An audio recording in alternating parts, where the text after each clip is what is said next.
চাওয়া। যারা বারবারই এইভাবে আপনাদেরকে দিমুনেগো এইগুলা কইয়া যারা সারা জীবন নষ্ট করছে, এইবার সময় আইছে এদেরকে বলার যে শুনো, বহুদিন মজা মারছো, আমরা দিয়ে বইটা বাবাইছো, আর টাইম নাই, এইবার আর আমরা ফাও বইটা বাইমু না কারো জন্য।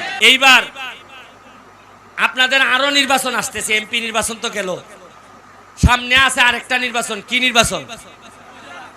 এরপরে আইব কি নির্বাচন? ইউনিয়ন।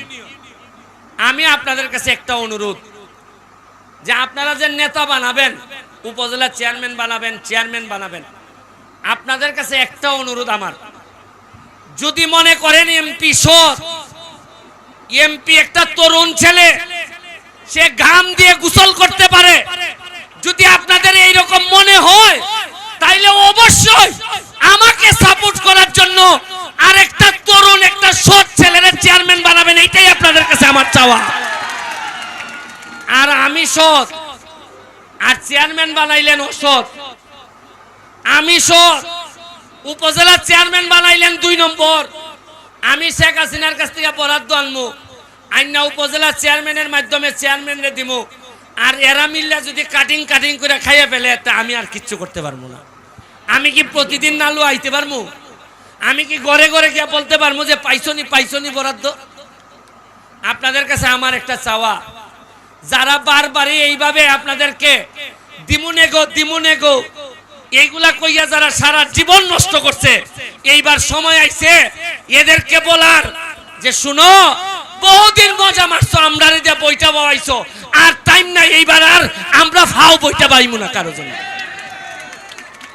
আমি আপনাদের কাছে এই আশীর্বাদটুকু চাই, দায়িত্ব খালি আমার এখান না। আপনি যদি ভাইবা থাকেন যে এমপি বানাই দিছে, সব দায়িত্ব ওর, আমাদের কোনো দায়িত্ব নাই, তাইলে আমার ক্ষতি করবেন আপনারা। শুনেন, সৎ মানুষরা যদি একত্রিত না হয়, এই সমাজ টিকাইতে পারবেন না।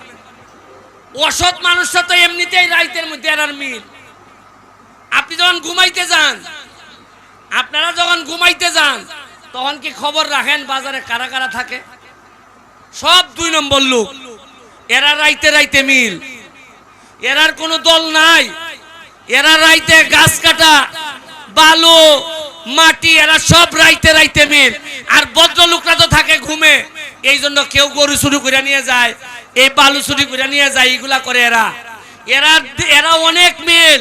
তবে আমার একটা কথা, অসৎ লোকরা যদি এইভাবে মিলে থাকতে পারে, আমাদের ক্ষতি করতে পারে, আমরা যারা সৎ দাবি করি, তারা কি একত্রিত হইয়া